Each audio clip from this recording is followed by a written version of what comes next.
Sveiki, esu Saulius ir dabar pademonstruosiu, ką galima matyti vertinant klubo vidinę pusę. Norint geriau įvertinti vidinę klubo sritį, mums reikia paprašyti paciento sulenkti per kelio sąnarį 90 laipsnių kažkur kampu ir atsukti į mus, kad labiausiai įsitemptų pritraukiamieji šlaunų raumenys.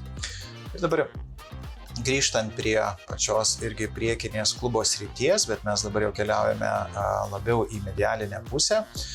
Dar kartą susiorientuojam, čia mūsų gaktikaulio pats kontūras, matome štai šlaunies išpūsta pati vena, greta mes paliekame šlaunies arteriją ir dabar keliaudami palei gaktikaulio kontūrą labiau į lateralinę pusę, mus pasitinka vienas iš pritraukiamųjų raumenų, tai yra būtent musculus pectineus, jisai čia būtent ir tvirtinasi prie gaktikaulio viršutinės pačios dalies.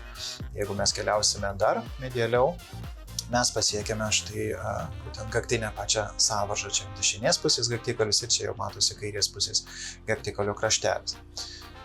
Leidžiamės po truputį su davikliu žemyn ir mus pasitinka visas raumenynas, būtent pagrindiniai patys pritraukiamieji raumenys. Dar kartą mes matome štai pectineus raumenys ir matome kitus tris stambius raumenys, tai yra būtent adductor longus, adductor brevis ir adductor magnus. Galime štai su davikliu pavažinėti irgi medialin, lateralin. Šiuo atveju aš aiškiai išdiferencijuoju adductor longus raumens ir pabaigą, ir pačią pradžią, ir kylant proximalin, matome, kaip po juo atsiranda adductor brevis, o dar giliau yra adductor magnus. Tai yra toksai vertinimas raumenų būtent skersinėje plokštumoje. Irgi, kaip matome, puikiai mes juos išdiferencijuojam, bet taip pat mes turėtume įvertinti ir jų pačių šitų raumenų prisitvirtinimą prie gaktikaulio. Skersiniai plokštumai matosi, štai formuojasi bendroji tokia sausgyslė, kuri šiuo atveju yra tokia gan ženkliai hipoechogeniška.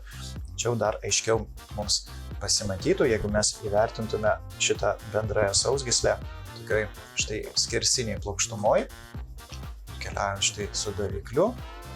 Mes išdiferencijuojam tas pačias tris pritraukiamosius raumenis, tai yra adductor longus, matosi tokia aiški fibrozinė pertvara, giliau matosi adductor brevis, o dar giliau yra adductor magnus. Ir prie pačios insercijos mes matome štai sustorėjusią bendrąją pačią sausgyslę. Grįžtu po truputį atgal, dar kartą mūsų pectineus, adductor longus, adductor brevis, adductor magnus ir dar vienas pritraukiamasis raumuo. Jį pamatyti mums reikia keliauti dar labiau medialinę pusę, tai yra būtent musculus gracilis. Matome štai jo raumeninę pačią dalį, jeigu keliausime mes į apačią, žemyn, mes galime persekiauti ir rasti, įvertinti gracilis iki pat pačios sausgyslės. Dar kartą. Štai matome, tik tais distalinė kažkur daly jisai perėmė gracilis į sausgyslinę dalį, bet visą pagrindą sudaro šlaunies srityje raumeninė pati dalis. Ir žemiau po musculus gracilis išsidėsto adductor magnus raumuo. Dar kartą adductor magnus, gracilis, adductor brevis, longus ir užbaigiam štai šitoje vietoje mūsų pectineus raumo. Tiek iš klubo vidinės srities ultragarsinių tyrimų.